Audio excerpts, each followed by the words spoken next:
Hello friends, welcome to SSC coaching centre. दोस्तों, आज का हमारा इस वीडियो का टाइटल रहेगा हल्ला बोल। हल्ला बोल क्वेश्चन लेकर के आया हूं। बिल्कुल इस तरीके के क्वेश्चन आपके सामने आ जाएं, हल्ला बोल कर देना, यानी कि चुटकियों में सॉल्व कर देना। तो चलिए स्टार्ट करते हैं। पहला सवाल है, किसी बॉक्स में केवल 1 रुपए तथा 50 पैसे वाले कुल 240 सिक्के हैं। यदि उनकी संख्या का अनुपात 13:11 हो तो 1 रुपए वाले सिक्के कितने हैं। बहुत बार ये क्वेश्चन आते हैं और मैं आपको चुटकियों में सॉल्व करना सिखाऊंगा। यानी कि 1 रुपए के सिक्के हैं आपके पास और 50 पैसे के सिक्के हैं। इतना क्लियर है। इसका आपके पास जो अनुपात है वो है 13:11। बिल्कुल ठीक है। आपके पास कितनी है सिक्कों की संख्या? 240 है। यही तो दे रखा है, सिक्कों की संख्या 240। जब आपके पास सिक्कों की संख्या का योग है तो आप अनुपात का भी तो योग कर लो। तो 13 और 11 कितना हो जाएगा भैया? 24 कटा दो, 10 बार में ये कट जाएगा। कट जाएगा। पूछा क्या है? 1 रुपए वाले सिक्के कितने हैं? 1 रुपए वाले सिक्के, 1 रुपए वाले सिक्के का अनुपात कितना है? 13। तो 10 का मल्टीप्लाई 13 से कर दो, 130 हो जाएगा। हल्ला बोल देना इस तरीके का क्वेश्चन आ जाए तो। समझ में आ गया? चुटकियों में कर दोगे, खत्म। चलिए अब देखते हैं अगला सवाल।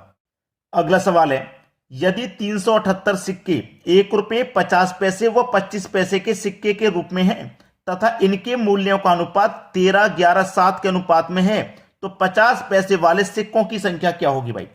आपके पास जो सिक्के हैं वो 1 रुपए 50 पैसे और 25 पैसे के हैं। ठीक है, 25 पैसे के हैं।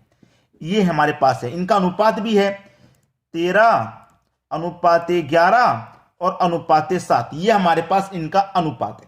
ठीक है, चलिए अब देखिएगा। यहां पे मैं क्या करूंगा, इनको कन्वर्ट करूंगा। यानी कि 13 का मल्टीप्लाई 1 से करूंगा तो 13, 11 का करूंगा भाई। देखिए 50 पैसे है मेरे पास। मेरे पास क्या है? 50 पैसे।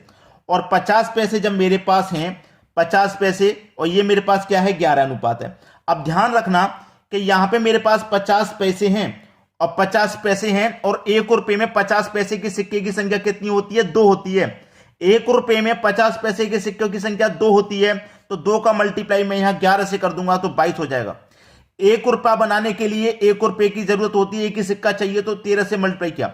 1 रुपया बनाने के लिए 2 सिक्के चाहिए, 50 पैसे के 2 से मल्टीप्लाई किया। यहां 25 पैसा है। 1 रुपया बनाने के लिए 4 सिक्के चाहिए 25 पैसे के, तो 4 का मल्टीप्लाई 7 से कर देंगे, 28 हो जाएगा। इस बात को कंफर्म हो गया। यानी कि 1 रुपया हमने बनाया, 1 रुपया का एक सिक्का तो 13, 13 हो गया। 50 पैसे, 1 रुपया बनाने के लिए 2 सिक्के चाहिए तो 2 का मल्टीप्लाई 11 से करेंगे। 1 रुपया बनाने के लिए 4 सिक्के चाहिए तो 4 का मल्टीप्लाई 7 से करेंगे, 28 सिक्के चाहिए हमें। ठीक है, 7 रुपया बनाने के लिए 28 सिक्के चाहिए और 11 रुपया बनाने के लिए 22 सिक्के चाहिए 50 पैसे के। इतना क्लियर हो गया। और हमारे पास कितने हैं भैया? 378 है। 378 है। तो हम क्या करेंगे? अनुपात का भी यहां पे योग कर लेंगे। ठीक है, चलिए अनुपात का योग करेंगे। 28 और 22 मिलकर के 50, 50 में जोड़ दो 13, ये हो जाएगा भैया 63। ठीक है, चलिए 63 से अगर मैं इसको घटाऊंगा तो पूरा पूरा 6 बार में ये कट जाएगा। कट गया। पूछा क्या है? 50 पैसे वाले सिक्कों की संख्या। खत्म सवाल। 50 पैसे वाले सिक्कों की संख्या कितनी है भैया? कितना भैया? 22 है ना 50 पैसे वाला। तो 6 का मल्टीप्लाई 22 से कर दो। 6 दूनी का 12, कैरी का 1, 6 दूनी का 12 और कैरी का 1, 13। यानी कि 132 आपका सही जवाब हो जाएगा। पहला ऑप्शन बिल्कुल सही। आ गया सभी को समझ में? चलिए अब देखते हैं अगला सवाल। अगला सवाल है, किसी बैग में 1 रुपए 50 पैसे एवं 25 पैसे के सिक्के हैं। किस किस के हैं भाई? 1 रुपए 50 पैसे और 25 पैसे के हैं। ठीक है, 25 पैसे के हैं। इनका अनुपात हमारे पास है 30:11:7। ठीक है, चलिए अब पहले के जैसे इसको कन्वर्ट करिए। तो 1 रुपए के 30 सिक्के यानी कि 30 रुपए। अब देखना, 1 रुपया बनाने के लिए 2 सिक्के चाहिए ना 50 पैसे के, तो 2 का मल्टीप्लाई 11 से करूंगा तो 22। 1 रुपया बनाने के लिए 4 सिक्के चाहिए ना 25 पैसे के, 4 सिक्के, तो 4 का मल्टीप्लाई 7 से करेंगे तो 28। ठीक है, चलिए अब ये रुपए में कन्वर्ट हो गया। हमारे पास कितने भाई? यहां पे 480। योग करो अनुपात का। 30, 22 और ये आपका 28, 50 हो जाएगा। 50 में जोड़ेंगे 30 तो 80 हो जाएगा। यानी कि 80 से डिवाइड कर दो। 0 से 0 गया, 8 6 48, यानी कि 6 बार में चला गया। पूछा क्या है? 25 पैसे के सिक्के कितने हैं? 25 पैसे के पूछा है तो 25 पैसे का हमारा कितना निकल के आता है? 28। तो 6 अट्ठे 48 का 8 कैरी का 4, 6 दूनी का 12, 12 और 4 16, यानी कि 168। ये आपका सही जवाब हो गया 168। बी ऑप्शन बिल्कुल सही। चलिए अब देखते हैं अगला क्वेश्चन। अगला सवाल है 35 रुपए प्रति किलो वाली चाय को 75 रुपए प्रति किलो वाली चाय के साथ किस अनुपात में मिलाएं ताकि मिश्रित चाय मूल्य 50 रुपए प्रति किलो हो जाए। यहां पे हमारे पास दे रखी है 35 रुपए किलो वाली चाय, एक दे रखी है 75 रुपए किलो वाली चाय। दोनों को हम मिक्स कर लेते हैं। जब मिक्स कर लेते हैं तो हम क्या बोलते हैं 50 रुपए किलो में बेचते हैं फिर। ठीक है, तो यहां पे देखिएगा एलिगेशन मेथड लगा देना। 75 और 50 का अंतर 25 आ जाएगा, 35 और 50 का अंतर 15 आ जाएगा। ठीक है, 5 से कटेगा 3 बार में और 5 से कटेगा 5 बार में। कट गया, कट गया। क्या निकल के आया 5:3। यानी कि हमको किस अनुपात में मिलाना होगा कि 50 रुपए प्रति किलो बेचें, तो 5:3 में मिलाना होगा। ये आपका सही जवाब है। समझ में आ गया, 5:3, यानी कि बी ऑप्शन बिल्कुल सही जवाब। इसमें एक बात का आप हमेशा याद रखना कि यहां पे भी किलो में यूनिट है, यहां पे भी किलो में है और यहां पे भी किलो में, यानी कि यूनिट यहां पर सेम थी। अगर कहीं किलो में है और कहीं ग्राम में है तो पहले आपको यूनिट समान बनानी होगी। या तो ग्राम को किलो में चेंज कर लेना या किलो को ग्राम में, तभी आंसर सही आएगा। चलिए अब देखते हैं अगला सवाल। अगला सवाल है एक दुकानदार 27 रुपए प्रति किलो एवं 60 रुपए प्रति किलो वाले चावलों को मिलाकर 42 रुपए प्रति किलो की दर से बेचता है। यदि कुल मिश्रण की मात्रा 132 किलो हो तो 27 रुपए किलो वाले चावल कितने थे। अच्छा सवाल है। एक तो चावल है आपके पास 27 रुपए किलो वाला, एक है 60 रुपए किलो वाला, दोनों को मिला के बेचता है 42 में। चलिए क्रॉस अंतर कर लो एलिगेशन मेथड के लिए। 18 और 27 और 42 का अंतर 15, कटा लो। 3 पंजे 15, 3 छींग 18, यानी कि 6:5 आ गया। लेकिन अनुपात में नहीं पूछ रहा, वो अनुपात में पूछ ही नहीं रहा है। ठीक है, अनुपात में नहीं पूछा, उसने पूछा है क्या कि कुल मिश्रण की मात्रा 132 किलो है। कितनी है भाई 132 किलो। कुल मिश्रण जो बेचा है वो 132 किलो है।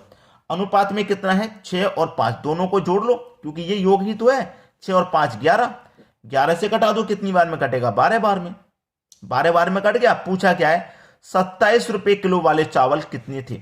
27 रुपए किलो वाले चावल कितने थे उसने ये पूछा है। तो 27 रुपए किलो वाले का अनुपात कितना निकल के आया 6, तो 12 कमल पे 6 से कर दो, 12 छिंग 72, यानी कि 72 आपका सही जवाब हो जाएगा। सी ऑप्शन बिल्कुल सही। चलिए आप देखेंगे अगला सवाल। अगला सवाल है एक दुकानदार ने कुछ गेहूं 8% लाभ पर और कुछ गेहूं 24% लाभ पर बेचे तो उसे पूरे सौदे में 18% लाभ हुआ। यदि 24% लाभ पर बेचने वाले गेहूं की मात्रा 30 क्विंटल हो तो 8% पर कितना गेहूं बेचा गया।